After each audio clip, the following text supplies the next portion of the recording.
Słowacki. 11 lat młodszy od Mickiewicza. Gdy ze swoją wyobraźnią, talentem i wrażliwością dołączał do grona romantycznych artystów, idee epoki były już ugruntowane. Jednak on stworzył zupełnie nową jakość polskiej literatury. Introwertyczny, nadwrażliwy egotyk. Oto Juliusz Słowacki.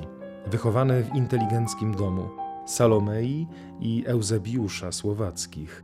Szybko traci ojca, wybitnego nauczyciela krzemienieckiego gimnazjum, a jego ojczymem zostaje profesor Uniwersytetu Wileńskiego August Beku. Dzisiaj, wiedząc więcej o wpływie doświadczeń młodości na osobowość i charakter człowieka, łatwiej nam zrozumieć jego skłonność do alienowania się, poczucie osamotnienia i odrzucenia. Jednak mimo tego Słowacki zapisał się w naszej pamięci jako absolutny geniusz, twórca filozofii genezyjskiej, w myśl której świat jest ewolucją wciąż doskonalącego się ducha, oraz filozofii czynu, która była odpowiedzią na sytuację zniewolenia ojczyzny. Ten polski dandys, sprawdźcie, cóż to określenie oznacza, dużo podróżował, a każda z tych podróży była swoistym pielgrzymowaniem w celu odkrycia prawdy o sobie i świecie. Jednak pomyliłby się ktoś, kto widziałby w Słowackim zapatrzonego w siebie artystę. Poeta, podobnie jak Mickiewicz, angażował się w działalność polityczną.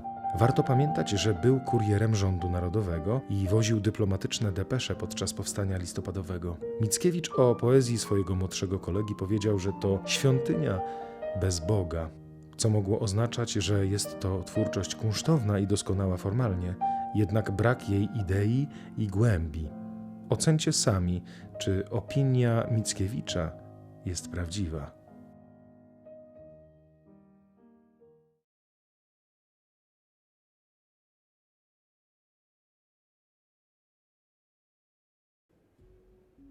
Żyłem z wami, cierpiałem i płakałem z wami. Nigdy mi kto szlachetny nie był obojętny. Dziś was rzucam i idę dalej w cień z duchami. A jak gdyby tu szczęście było, idę smętny. Nie zostawiłem tutaj żadnego dziedzica, ani dla mojej lutni, ani dla imienia. Imię moje tak przeszło jako błyskawica i będzie jak dźwięk pusty trwać przez pokolenia. Lecz wy, coście mnie znali, w podaniach przekażcie, żem dla ojczyzny styrał moje lata młode. A póki okręt walczył, siedziałem na maszcie, a gdy tonął, z okrętem poszedłem pod wodę.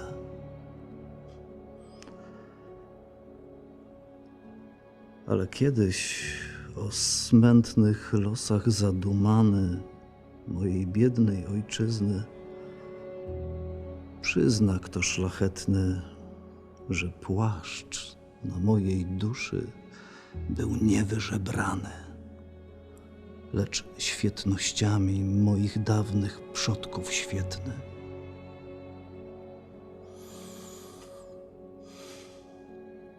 Niech przyjaciele moi w nocy się zgromadzą i biedne serce moje spalą w aloesie.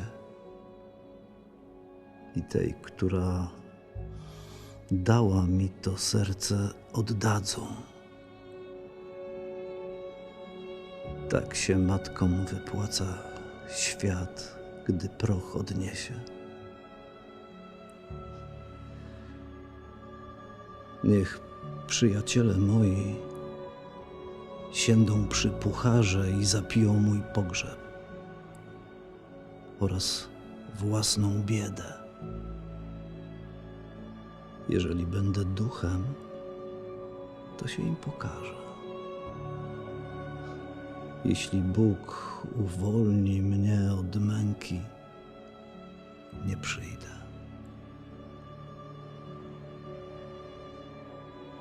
Lecz zaklina, niech żywi nie tracą nadziei i przed narodem niosą oświaty kaganiec.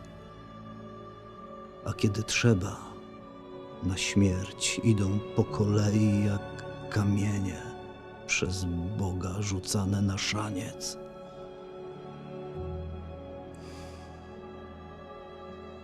Co do mnie, ja zostawiam maleńką tu drużbę tych, co mogli pokochać serce moje dumne, znać, że srogą spełniłem twardą Bożą służbę i zgodziłem się tu mieć niepłakaną trumnę. Kto drugi tak bez świata oklasków się zgodzi iść, taką obojętność jak ja mieć dla świata? Być sternikiem duchami napełnionej łodzi i tak cicho odlecieć, jak duch, gdy odlata.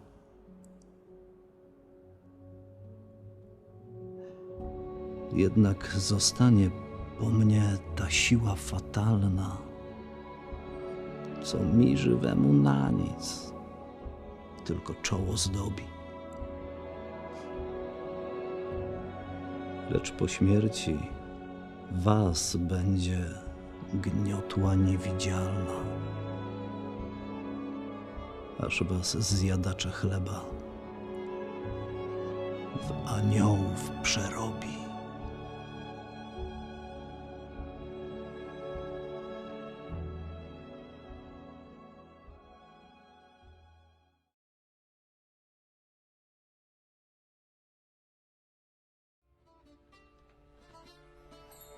Sawa na siodle oparł się.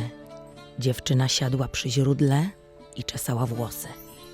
A do niej Sawa: oj, moja swętyna, latasz po stepie, jak cygańczuk bosy, a czerwieniejesz teraz jak kalina. Oj, łycho, toż to moje losy.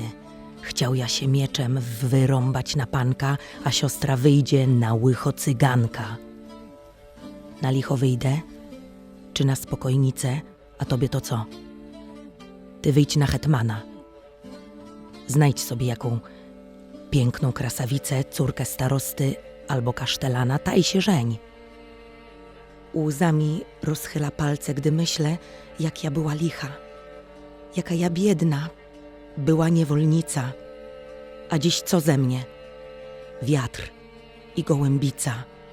Nie łaj mnie, ale na stepy wyprowadź, pocałuj, zapłacz, świśnij, taj polecę. Gołębie moje umieją tańcować, na chleb zarobią, na cerkiewne świece będzie mnie za co ubrać i pochować. Albo ja martwa pójdę w pław po rzece, ni ojca, ani matki na tym świecie. Groszów zebrała, co taj wiatr rozmiecie. Sawa jak szatan zmarszczył się poganko. A co, straciłaś już twój srebrny wianek? Przydybał ciebie, ja moja kraszanko, przy tobie jakiś złoty marcepanek, szlachcic, co robisz ty z nim? Mów, cyganko, co ty robiła z nim przez cały ranek? Cóż, oszukana? Ach, kwiatku kaliny, a kiedyż prosisz na ślub i na chrzciny?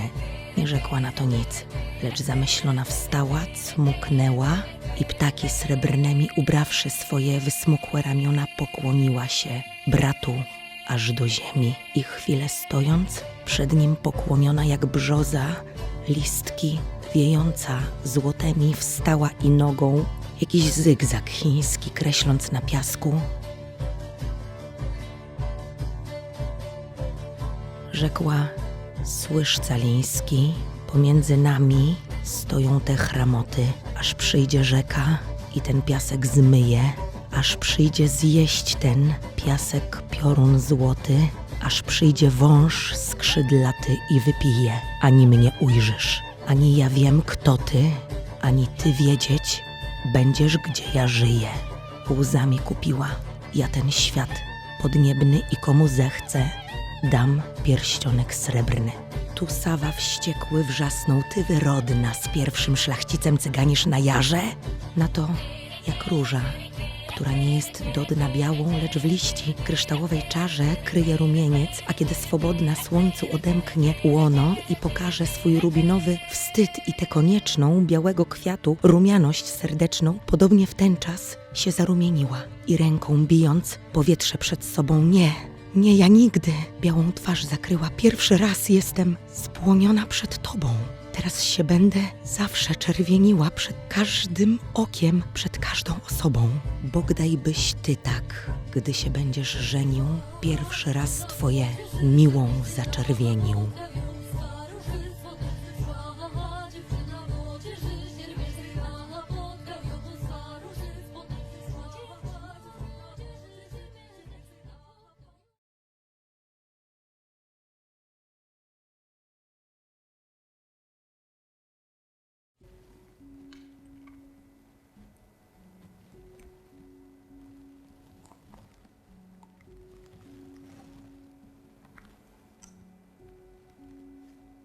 Tu szczyt.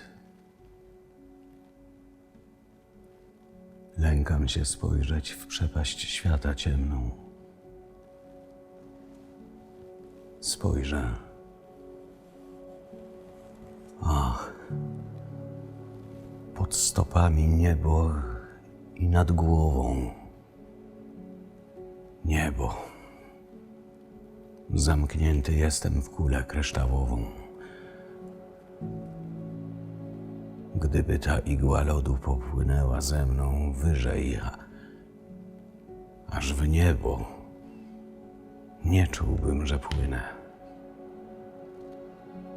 Stąd czarne skrzydła myśli nad światem rozwinę. Ciszej, słuchajmy. O te lody się ociera modlitwa ludzka. Po tych lodach droga myślom płynącym do Boga. Tu dźwięk nieczysty głosu ludzi obumiera, a dźwięk myśli płynie dali.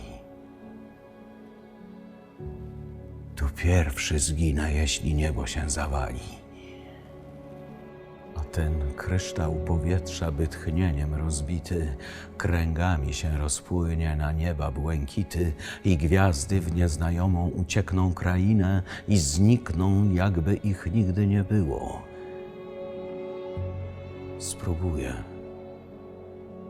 Westchnę i zginę.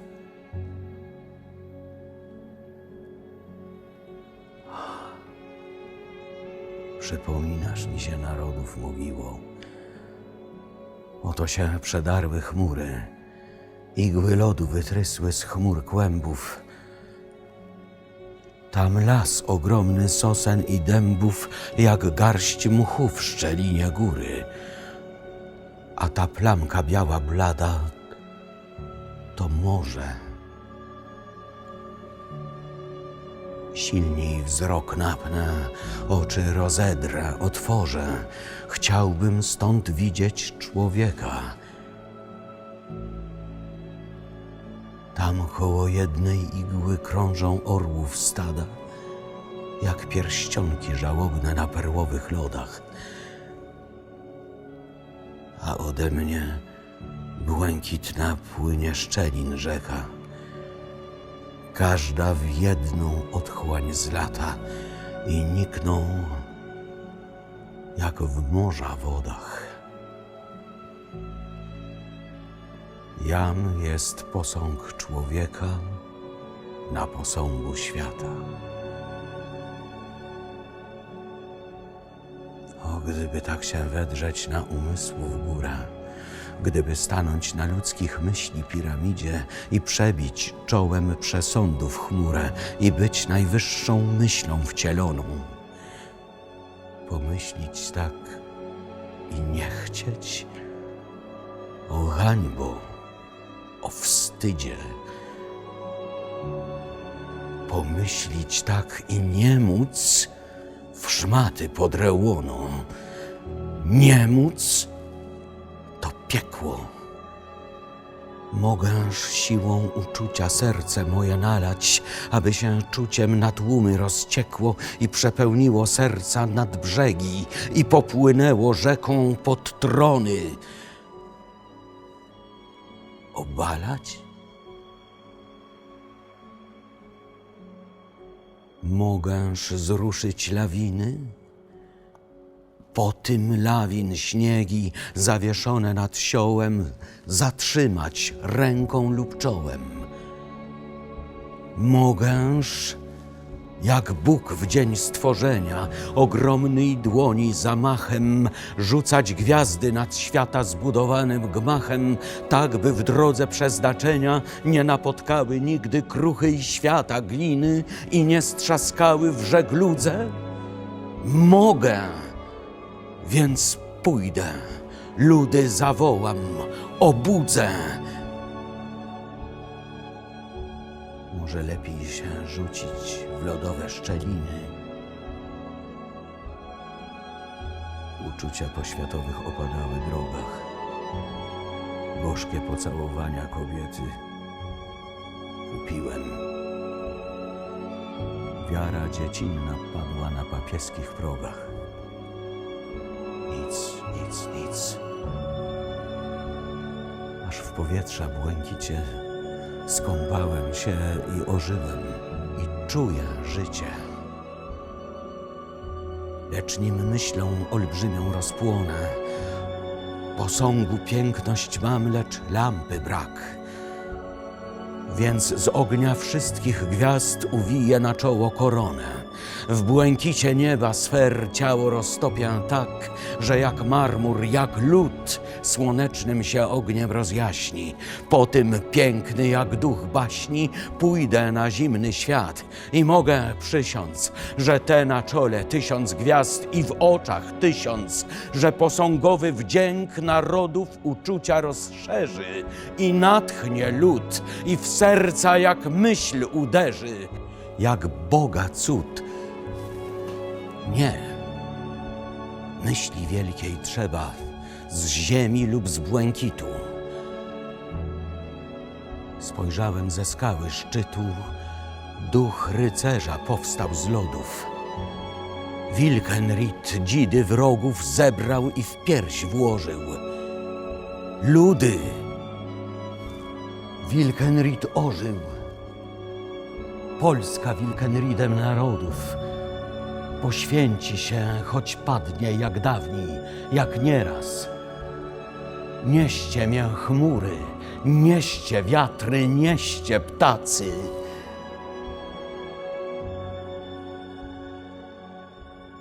Polacy.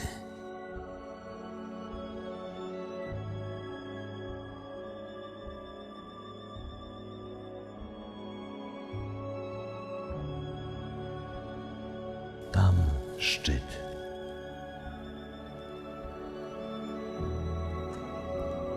Lękają się spojrzeć w przepaść świata ciemną. Spojrzą. Pod stopami niebo i nad głową niebo.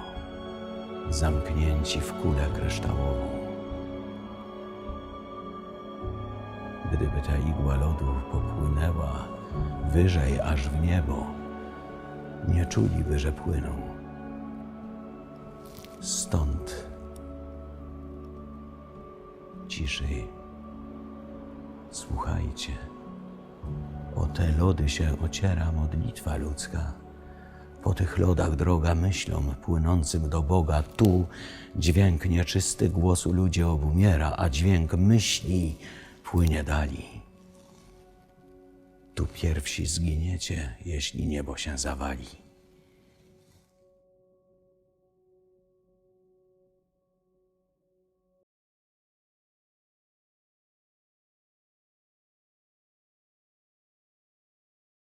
Do kraju tego, gdzie kruszynę chleba podnoszą z ziemi przez uszanowanie dla darów nieba.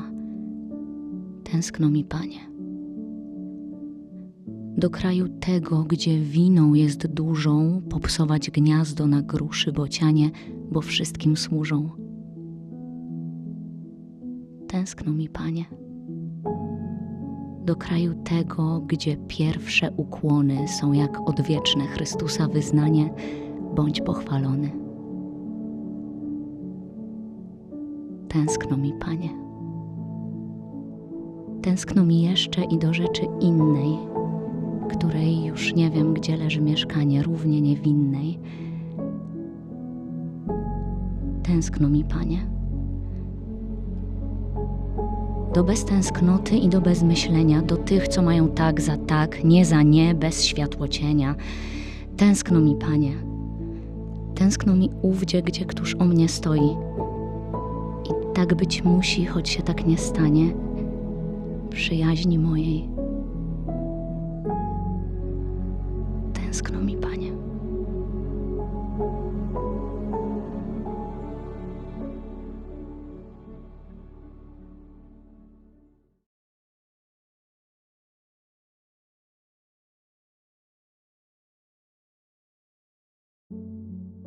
Smutno mi, Boże. Dla mnie na zachodzie rozlałeś tęczę blasków promienistą. Przede mną gasisz w lazurowej wodzie gwiazdę ognistą. Choć mi tak niebo Ty złocisz i morze, smutno mi, Boże. Jak puste kłosy z podniesioną głową, stoję rozkoszy próżen i dosytu.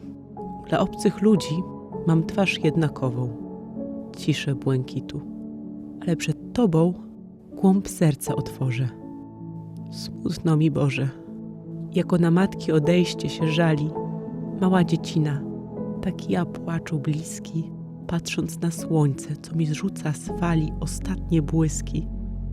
Choć wiem, że jutro błyśnie nowe zorze, smutno mi, Boże. Dzisiaj na wielkim morzu obłąkany, 100 mil od brzegu i 100 mil przed brzegiem, widziałem lotne w powietrzu bociany, długim szeregiem, że mnie znał kiedyś na polskim ugorze. Smutno mi, Boże. Żem często dumał nad mogiłą ludzi, żem nie znał prawie rodzinnego domu, żem był jak pielgrzym, co się w drodze trudzi przy blaskach gromu, że nie wiem, gdzie się w mogiłę położę. Smutno mi, Boże. Ty będziesz widział moje białe kości, strasznie oddane kolumnowym czołom. Alem jest jako człowiek, co zazdrości. Mogiły popiołom. Więc nieznane gotujesz mi łoże. Smutno mi, Boże. Kazano w kraju niewinnej dziecinie modlić się za mnie co dzień, a ja przecie wiem, że mój okręt nie do kraju płynie, płynąc po świecie. Więc, że modlitwa dziecka nic nie może. Smutno mi, Boże. Na tęczę blasków, którą tak ogromnie anieli Twoi w niebie rozpostarli. Nowi gdzieś ludzie w 100 lat będą po mnie, patrzący, marli. Nim się przed moją nicością ukorzę. Smutno mi, Boże.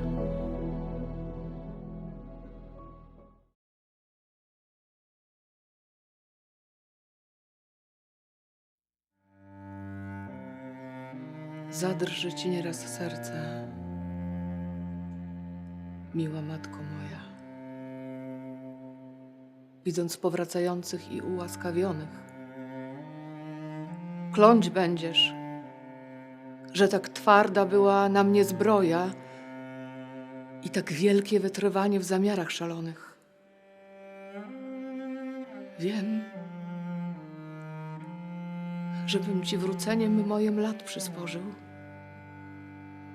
Mów, kiedy Cię spytają, czy Twój syn powraca, że syn Twój na sztandarach, jak pies się położył i choć wołasz, nie idzie. Oczy tylko zwraca. Oczy zwraca ku Tobie. Więcej nic nie może. Tylko spojrzeniem tobie smutek swój tłumaczy.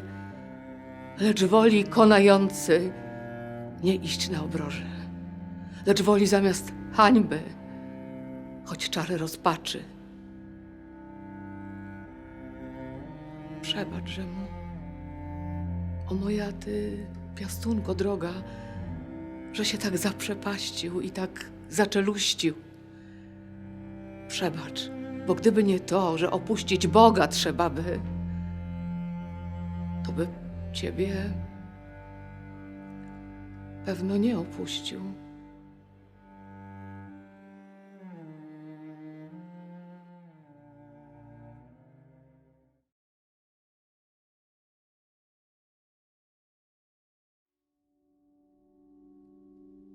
Niech fantastycznie lutnia nastrojona wtóruje myśli posępnej i ciemnej, bom oto wstąpił w grób Agamemnona i siedzę cichy w kopule podziemnej, co krwią Atrydów zwalana okrutną. Serce zasnęło, lecz śni, jak mi smutno. O jak daleko brzmi ta harfa złota, której mi tylko echo wiecznie słychać. Druidyczna z głazów, ta to wielkich grota, gdzie wiatr przychodzi po szczelinach wzdychać i ma elektry głos. Ta bieli płótno i odzywa się z laurów, jak mi smutno. O, cichy jestem, jak wy, o Atrydzi, których popioły śpią pod świerszczów strażą. Ani mnie teraz moja małość wstydzi, ani się myśli, jak orły ważą. Głęboko jestem pokorny i cichy. Tu, w tym grobowcu sławy, zbrodni, pychy. Nad drzwiami grobu na granitu zrębie wyrasta dąbek w trójkącie z kamieni. Posadziły go wróble lub gołębie i listkami się czarnymi zieleni. I słońca w ciemny grobowiec nie puszcza. Zerwałem jeden liść z czarnego kuszcza. Nie bronił mi go żaden duch, ni mara, ani w gałązkach jęknęło widziadło, tylko się w słońcu stała większa szpara.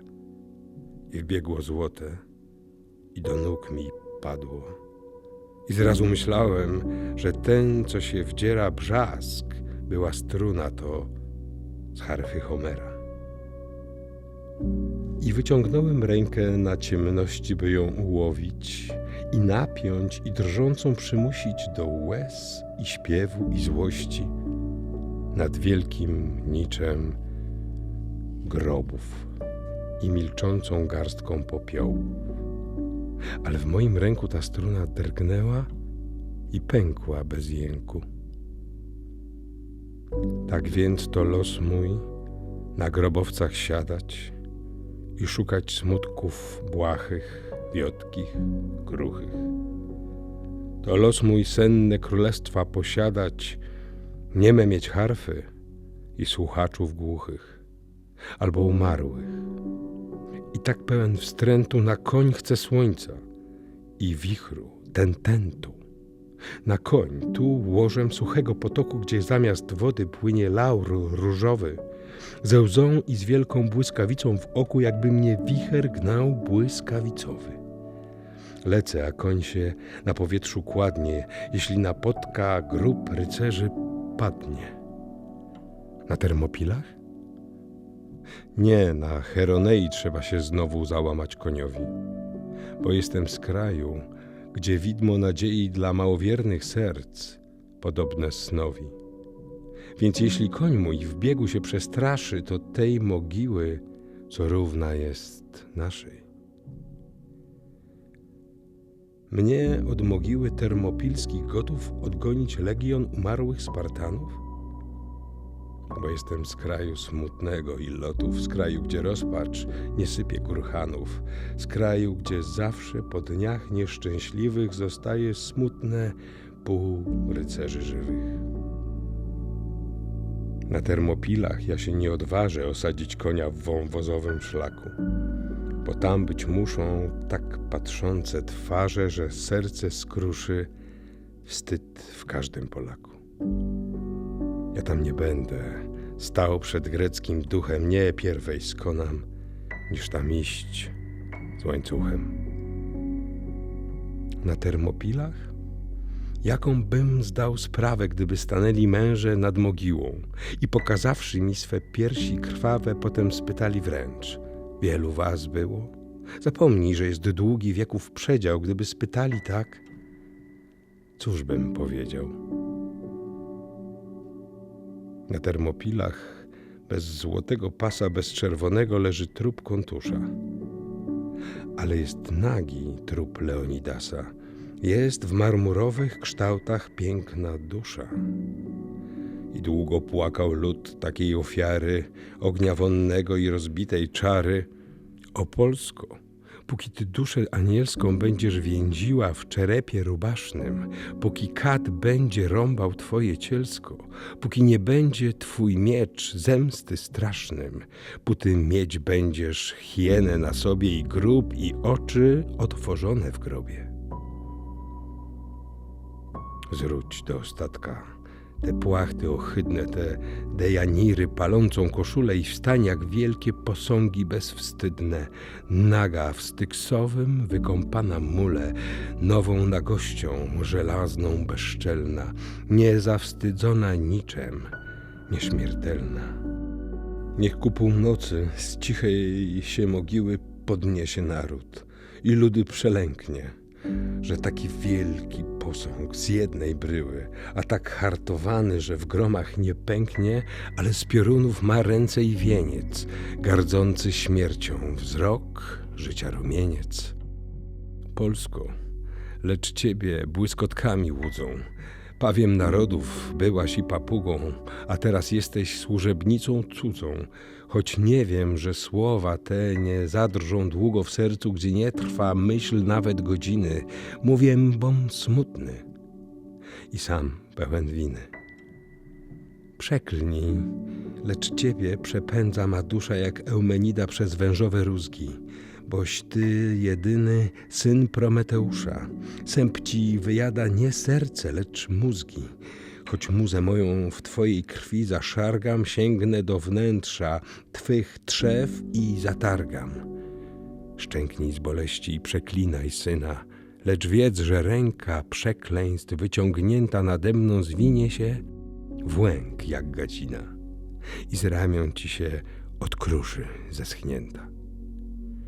I w proch ją czarne szatany rozchwycą, bo nie masz władzy przekląć niewolnico.